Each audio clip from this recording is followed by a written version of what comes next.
Welcome to Icon Park. It's so good to have you here. My name's John Goodman. I'm Vice President of Sales and Marketing. This is Pat Hoffman on our team. I'm going to tell you a little bit more about him in a second because we're standing in front of our brand new carousel. Again, welcome to Icon Park.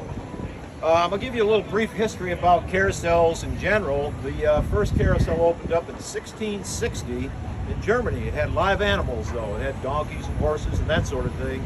100 years later in France, a actual carved carousel opened up, but it had no floor like this had. The poles were there with horses, but as you went around, the horses swung out.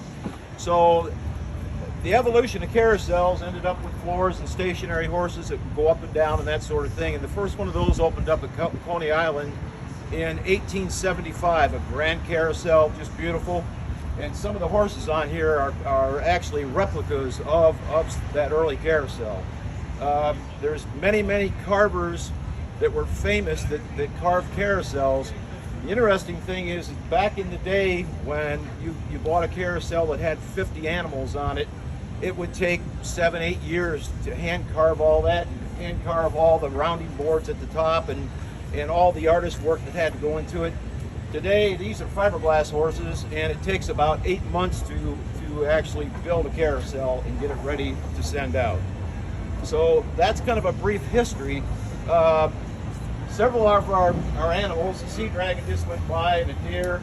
We've got a rabbit on here. We have a lead horse, which I can talk about here in a minute, but all those are designed and exact copies of some of the early carvings by some of the famous carvers in this industry. So we're really pleased to have this at Icon Park.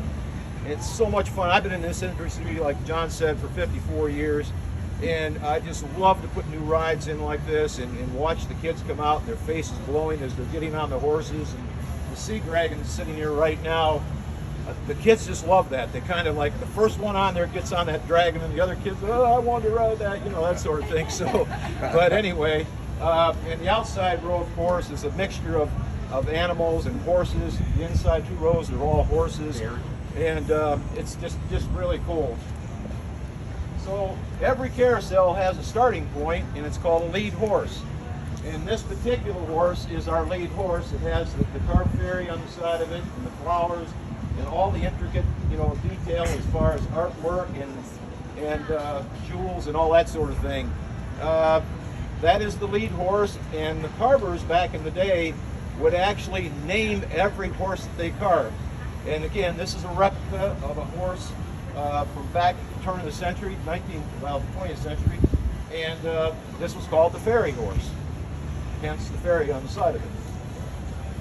So thank you, Pat, for the quick overview. I will share with you that on our website, Pat has helped us put together a library of all the main animals with a description of each one.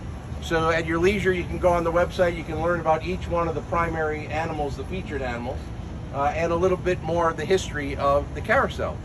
Is there a difference between a merry-go-round and a carousel? Well, not really. It's just that over the years they were called merry-go-rounds by the carnivals, but they're actually all carousels.